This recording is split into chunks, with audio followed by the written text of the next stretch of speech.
Shalom, selamat berjumpa lagi dengan saya dalam sapaan rohani GKJ Cakraningrat.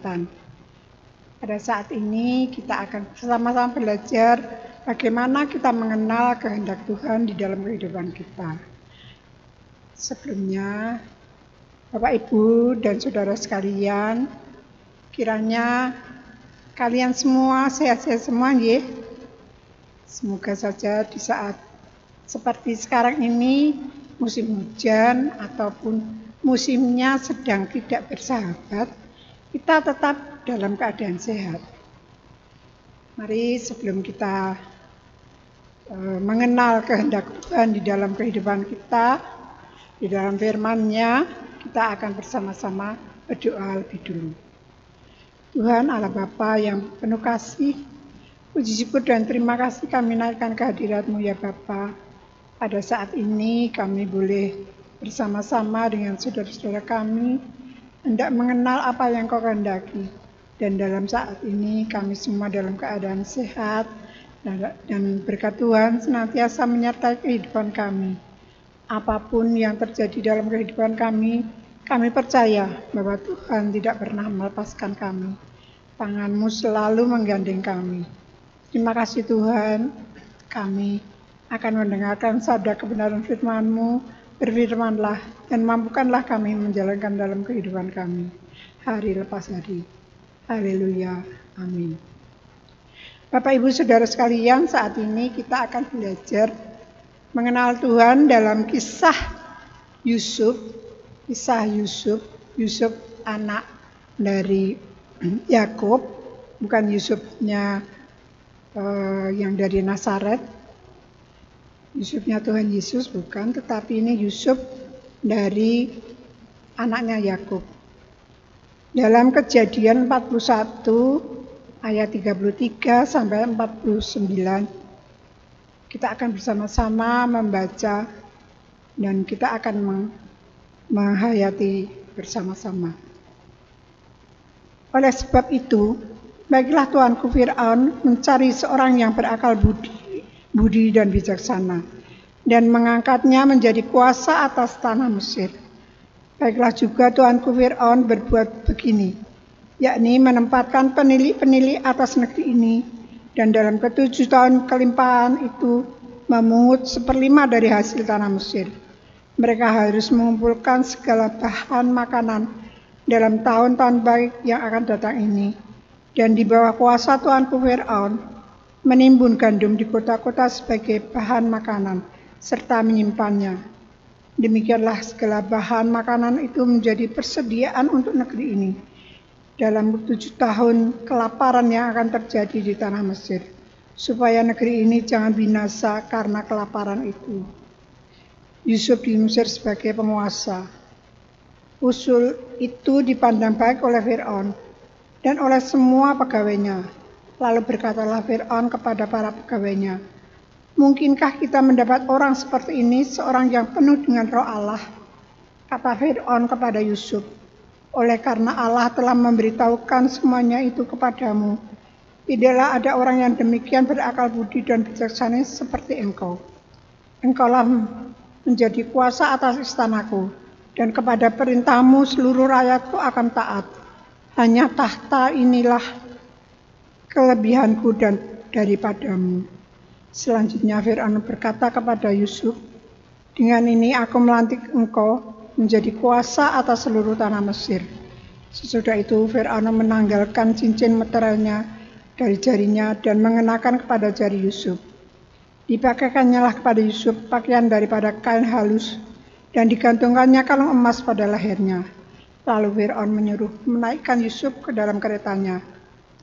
Yang kedua, dan berserulah orang di hadapan Yusuf.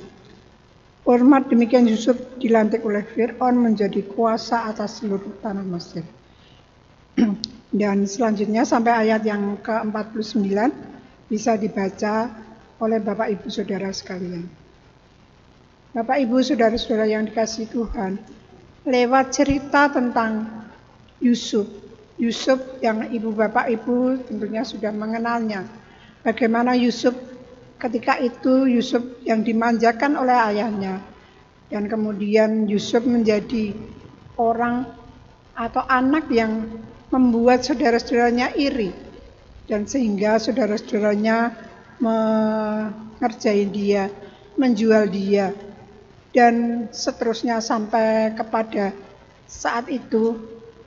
Lewat kejadian yang sangat luar biasa, Yusuf menjadi raja muda, orang kedua di tanah Mesir selain Fir'aun. Yang paling berkuasa di tanah Mesir. Jika Yusuf mau, sebenarnya tidak sulit baginya untuk bisa melakukan apa saja dengan kekuasaannya yang besar itu. Tetapi Yusuf tidak mau melakukannya. Bahkan Yusuf bekerja lebih keras lagi.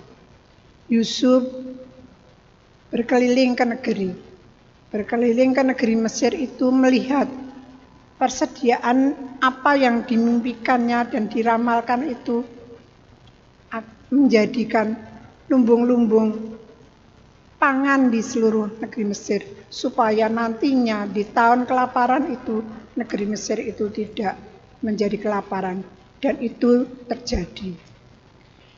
Bapak Ibu Saudara sekalian, kekuasaan yang besar ternyata banyak yang bisa dilakukan. Bisa membuat orang itu tidak berintegritas. Tetapi Yusuf tidak demikian. Dia tidak mau dikuasai oleh kekuasaannya, tetapi dia ingin mempergunakan kekuasaan yang dimilikinya, kelebihan yang dimilikinya itu untuk melayani, untuk menjadi berkat. Kekuasaan itu bisa berwujud kekayaan, harta yang berlimpah, kepandaian, ataupun masa yang banyak. Kekuasaan, ya kan? Masa yang banyak itu juga suatu kekuasaan. Dan mungkin juga talenta-talenta apapun yang kita miliki, itu seringkali menjebak kita, membuat kita bukannya memakainya itu untuk kemuliaan nama Tuhan, tetapi bisa menjadikan orang itu malah mempergunakan semua yang dimilikinya. Talenta berkat Tuhan yang berlimpah itu, yang dimilikinya itu untuk kepuasannya sendiri, untuk kelompoknya sendiri. Kita bisa lihat saat ini yang sedang ramai, Grace Riz, anak muda yang masih sangat muda, tetapi kekayaannya sampai bermiliar-miliar. Tapi apa yang terjadi? Semuanya itu ternyata adalah bukan hasil atau hasil yang baik atau yang halal. Ternyata itu semuanya lenyap dalam sehari, semuanya habis. Dan kekayaan ataupun talenta, kepandaian, apapun yang kita miliki, kalau itu dipakai untuk menjadi berkat orang lain, Tuhan tidak akan pernah melepaskan berkat itu dari kita. Marilah Bapak Ibu Saudara sekalian, kita jadikan apa yang kita miliki ini di saat seperti ini. Kepandaian, mungkin kita bisa menjadi tutorial untuk suatu produk, kita bisa merangkul banyak orang untuk menjadi UMKM, pengusaha-pengusaha muda, untuk bisa kita bersama-sama bangkit setelah kita melewati banyak hal.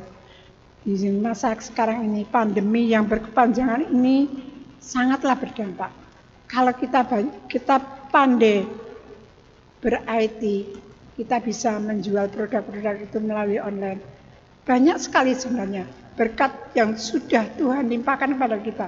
Bukan hanya berkat kekayaan, bukan hanya berkat dengan kemampuan atau jabatan, tetapi berkat dengan kepandaian kita berbicara, ataupun kita bisa merangkul banyak orang, kita bisa menjadikan suasana ataupun orang lain menjadi terberkati oleh kita. Kiranya Tuhan mampukan kita untuk menjadi berkat bagi orang lain, bukan malah menjadi sandungan berkat bagi orang lain. Mari kita senantiasa mohon kepada Tuhan untuk kita dimampukan untuk menjadi berkat bagi orang lain. Mari kita mohon senantiasa kepada Tuhan. Mari berdoa. Terima kasih Tuhan untuk firman-Mu pada saat ini. Kiranya Tuhan Engkau mampukan kami melakukan apa yang Tuhan kehendaki dalam kehidupan kami. Terima kasih Tuhan. Atas nama Tuhan Yesus kami berdoa dan mengucap syukur. Amin.